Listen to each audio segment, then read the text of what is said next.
Bem, pessoal, então a gente vai falar hoje aí de gerência de configuração e mudança de software, tá? Eu sou o professor Adinaldo de Lourenço e vou estar conversando aí sobre alguns tópicos importantes aí sobre gerência de configuração e mudança. Tudo bem? Vamos lá. Então, começando, qual a motivação aí para a gente utilizar gerência de configuração e mudança, tá?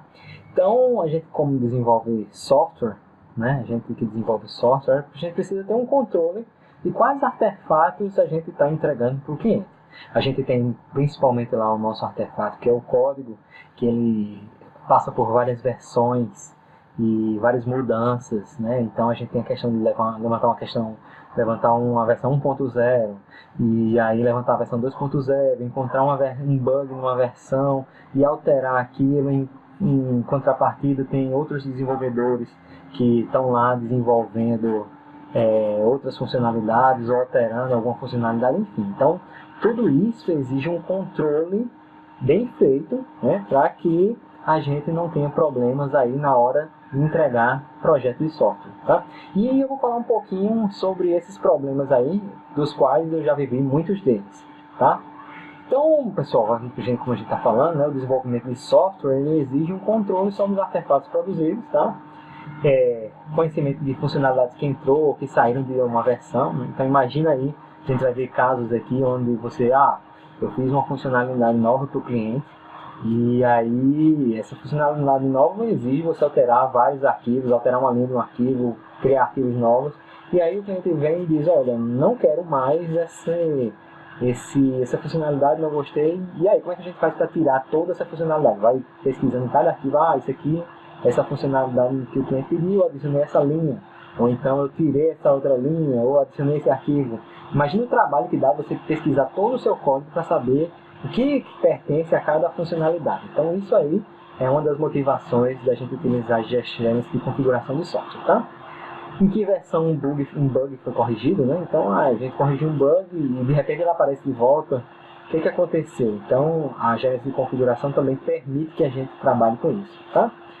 Desenvolvimento em paralelo, tá? Que é um dos principais tópicos aí. A gente tem várias pessoas desenvolvendo, geralmente em projeto, e muitas vezes tem pessoas mexendo no mesmo arquivo, tá? Então tem que ter uma sincronização entre o que é que um fez e o que o outro fez, para que o que um desenvolvedor faça não afete o que o outro fez. E a gente tem casos aí em empresas maiores, em projetos maiores, que inclusive tem vários times trabalhando na mesma base de código, certo? Então essa é uma das grandes motivações aí da gerência de configuração de software, tá? Então a motivação, a gente tem aí, como eu já mostrei para vocês, como já falei para vocês, situações onde a gente tem um repositório de código, tá? Eu já trabalhei numa situação em que esse repositório de código era um drive, tá? Numa máquina aí na rede, em que o código mais atual estava nessa máquina na rede aí, nesse drive dessa máquina da rede. Então o que a gente tem que fazer para poder desenvolver? Então imagina aí que o cara baixou aqui o código, esse desenvolvedor aqui do lado esquerdo, tá? Baixou o código para ele, tá? Isso aqui não tem controle de versão, isso aqui é só um drive na rede, tá? E aí esse desenvolvedor, ele adicionou aqui um código que eu vou colocar esse X aqui, como sendo o código que o desenvolvedor adicionou nesse arquivo A, tá? Por outro lado, deixa eu mudar minha caneta aqui de cor, colocar aqui de azul. Por outro lado, o outro desenvolvedor aqui, da minha direita, ele também baixou esse arquivo, precisou baixar esse arquivo para fazer algumas alterações. Ele alterou aqui, colocando essas bolinhas aqui no arquivo, certo? Então beleza, eles estão trabalhando e de repente algum dos dois desenvolvedores ele termina o trabalho. Vamos supor que esse aqui da minha direita, ele terminou o trabalho primeiro. O que ele vai fazer? Ele vai copiar esse arquivo, tá, que está na máquina dele, ele vai copiar para o dispositivo da rede, certo? Ou a parte da rede, beleza? E aí a gente vai, o cliente pediu uma funcionalidade, ele implementou, que são essas bolinhas, né? Então meu arquivo aqui vai mudar agora para essas bolinhas aqui, um arquivo para essas bolinhas, tá? E aí vamos gerar uma versão aí desse software, tá? Para a gente mandar para o cliente, tá? Então eu vou aqui gerar uma versão 1.0 aqui do meu software, tá? Que trata aqui eu estou, por questões didáticas, eu estou colocando só um arquivo A com esse código aqui alterado, certo? E aí, o meu desenvolvedor aqui do meu lado esquerdo, ele também termina, tá? Deixa eu mudar aqui de cor. Ele também termina e aí ele vai copiar o arquivo dele por cima lá daquele meu drive na rede, certo? E o que é que vai acontecer? Ele vai apagar as bolinhas, né, que é o código desenvolvido aí pelo desenvolvedor do meu lado direito, e vai sobrescrever com o que ele desenvolveu, tá? Que são esses 2x aqui, beleza? E aí vamos gerar uma outra versão, né, que teoricamente deveria ter as duas coisas, o que o desenvolvedor da esquerda fez e o que o desenvolvedor da direita também fez. Então quando a gente for gerar lá, a partir daqui agora, uma versão 1.1, certo? De A só vai ter agora o X. E aí você vai entregar para o cliente, né? E o cliente vai dizer, olha, beleza, a funcionalidade aqui, os xzinhos vieram, tá? Mas a gente precisa aqui que a funcionalidade que o primeiro desenvolvedor fez não está mais. O que é que aconteceu? Sumiu a funcionalidade, né? O que aconteceu? Então, isso é uma coisa, são fatos reais, tá? Já aconteceu comigo. Tá? Então, como é que seria aqui um fluxo em que isso funcionaria bem? Tá? Deixa eu limpar aqui. Essa seta. Tá? Então, vamos voltar para o caso lá, onde a gente colocou cada desenvolvedor, né, está com a sua versão de código do A, beleza? Aqui. Deixa eu ter esse X, pronto. E aí, vamos voltar lá para a situação onde o primeiro desenvolvedor, pronto, o primeiro desenvolvedor subiu o código dele, certo? Para aqui, para a base, beleza? Para o drive na minha rede com as bolinhas, tá?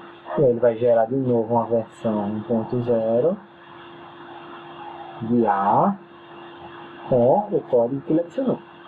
Mas aí ele vai ter que avisar ao colega que está do lado aqui e dizer, olha, arquivo alterado, tá? Arquivo alterado. Então já que esse arquivo está alterado, então eu vou ter que fazer o seguinte, vou fazer um backup aqui, vamos voltar aqui para o desenvolvedor do lado esquerdo, tá? Vou mudar aqui de novo a cor vermelho. Então vamos lá, vou fazer um backup aqui do arquivo que eu alterei, tá? Esse A com os 2x, certo?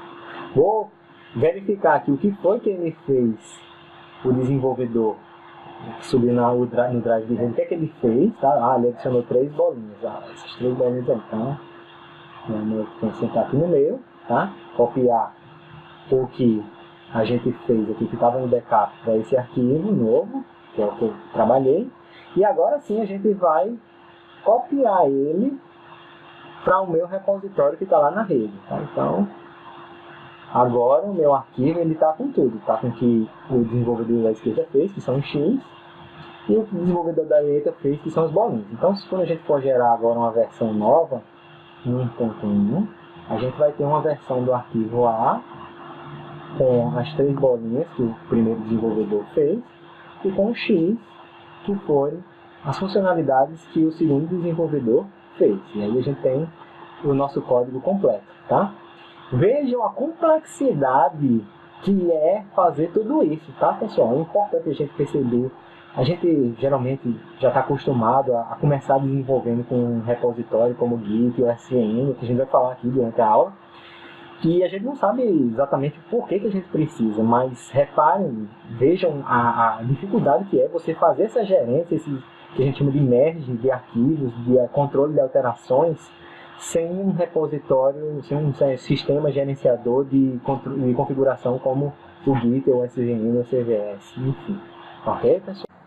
Então, muitas dessas motivações a gente já viu aqui, tá? Por exemplo, a falta de sincronismo entre atividades, né? Então, duas pessoas estão trabalhando aí no mesmo arquivo e aí isso prejudica se a gente não tiver aí um controle de versões sobre esses arquivos, né? O que faz com que o que uma pessoa faz sobrescreva o que a outra desenvolvedor aí veio a fazer, ok? Notificação limitada, então veja no exemplo anterior da gente que a pessoa, o desenvolvedor que subiu uma versão lá no nosso drive, né, nosso drive na rede, teve que avisar o outro companheiro que aquele arquivo foi alterado, então ele tinha que baixar para a máquina dele para depois fazer as alterações, né? Esse processo é bem mais complicado aí do que eu descrevi, porque aqui eu estou tratando de um arquivo só, mas no meu caso, quando eu trabalhava em empresas que não usavam controle de versão, a gente, quando ia fazer uma alteração para subir essa versão, essa alteração aí na máquina, nessa rede, a gente tem que primeiro separar o nosso código todo, né? Depois dessa separação do código, a gente salvava um backup desse código que a gente fez, depois baixava tudo que estava lá no drive da rede, que era a versão estável, né, atual, e depois tentava selecionar só os arquivos que a gente alterou, tá? Para colocar por cima dessa versão que a gente baixou lá da máquina. Então, aí depois a gente ia corrigindo os possíveis problemas que viessem aparecendo na nossa máquina local, e depois colocava todos esses arquivos aí, todos esses arquivos que a gente baixou lá da máquina com mais o que a gente alterou, lá no nosso drive da rede. Okay? Então, isso é um processo extremamente complicado e muito suscetível a erros. Tá? A gente tinha várias questões aí de problemas que a gente corrigiu, chegava no cliente, e aí o problema continuava. Então, tudo isso a gente não tem nenhum rastreamento do motivo disso ter acontecido. Tá? Isso é outro problema, aí, uma grande motivação. Certo? E o conflito entre as atividades paralelas, né, que entra também nesse ponto que eu acabei de mencionar. Tá? Então, você desenvolve alguma coisa, resolve um bug, e quando você coloca lá no drive, quando vê, o bug ainda continua lá. Você não consegue identificar o porquê isso ainda está lá. Certo? Não tem como rastrear quem foi que fez, quem foi que alterou, ou quem foi que tirou o bug que você corrigiu, e por aí vai. Então, isso é também uma motivação aí para a gente utilizar a gerência de configuração. Certo? O que mais? E aí, né, a questão da falta de controle das modificações, tá? Em que versão você realizou uma correção? Então, você fez uma correção, ela vai para o cliente e está corrigido realmente, tá? Mas depois de um mês, misteriosamente, aquela correção desaparece. Então, você não consegue controlar. Vamos voltar para aquele dia lá em que eu tinha corrigido o bug para ver o que aconteceu. Então, isso aí não é possível sem um sistema de gerenciamento de configuração, tá? Qual a versão mais atual do software? Então, às vezes o cara baixa na máquina e ele fez uma funcionalidade nova na máquina dele, e aí, beleza, a minha é mais atual, mas tem um arquivo mais atual na máquina de outro, então tem essa confusão aí entre os desenvolvedores, tá? Quem for responsável pela mudança, então no exemplo que eu citei no slide anterior, né, que você resolve o bug e depois de um tempo ele aparece de novo, e aí, quem foi que mudou, tirou o bug que a gente tinha corrigido? Isso acontece bastante, hoje nem tanto, porque todo mundo, hoje em dia, é muito mais fácil utilizar um sistema de gerenciamento e configuração. Na época em que eu comecei a trabalhar, não era tanto, né, porque você tem que instalar um CVS na empresa, nem todo mundo conhecia, etc. E tal, tá?